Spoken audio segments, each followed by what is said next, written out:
अहम खबर शामिल करेंगे। सुप्रीम कोर्ट ने इमरान खान के खिलाफ तौहीन इलेक्शन कमीशन की कार्रवाई जारी रखने की इजाजत दे दी है। सुप्रीम कोर्ट ने इलेक्शन कमीशन को इमरान खान, फवाद चौधरी और असद उमर के खिलाफ कार्रवाई जारी रखने का हुक्म दिया है। मजीद जानते हैं डॉन न्यूज के नुमाइंदे हसीब भट्टी से।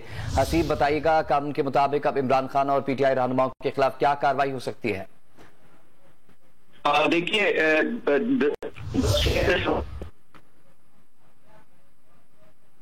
सुप्रीम कोर्ट ने इमरान खान के खिलाफ तौहीन इलेक्शन कमीशन की कार्रवाई जारी रखने की इजाजत दे दी है। सुप्रीम कोर्ट ने इलेक्शन कमीशन को इमरान खान, फवाद चौधरी, असद उमर के खिलाफ कार्रवाई जारी रखने का हुक्म दिया है। फवाद चौधरी और असद उमर के खिलाफ भी कार्रवाई जारी रखें, यह हुक्म दिया गया है सुप्रीम कोर्ट की जानिब से। हसीब भट्टी से मजीद तफसील जानेंगे।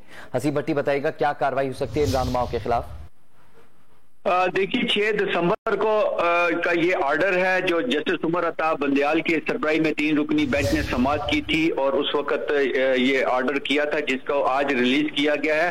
और इसमें इलेक्शन कमीशन ने चैलेंज किया था जो मुल्क के मुख्तलिफ हाई कोर्ट्स ने रोक रखा था इमरान खान, फवाद चौधरी और असद उमर के खिलाफ जो इलेक्शन की तौहीन इलेक्शन कमीशन की जो दरख्वास्तें थी उन्हें रोका था, जिस पर आज अदालत ने ये जो हुक्म जारी किया है। इसके मुताबिक इलेक्शन कमीशन से कहा गया है कि वो अपनी कार्रवाई जारी रखे और इमरान खान, फवाद चौधरी, असद उमर के खिलाफ ये जो उसकी कानून के मुताबिक कार्रवाई है उसके मुताबिक फैसला करे। किसी भी हाई कोर्ट ने इलेक्शन कमीशन को कार्रवाई से नहीं रोका, ऐसा कहना है इस ऐलानी हुक्म के अंदर। और सिंध और लाहौर हाई कोर्ट ने सिर्फ हतमी फैसला जारी करने से रोका है।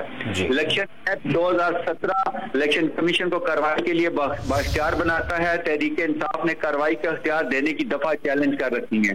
राइज कानून चैलेंज हो तो भी इस पर अमल दरामद से रोका नहीं जा सकता।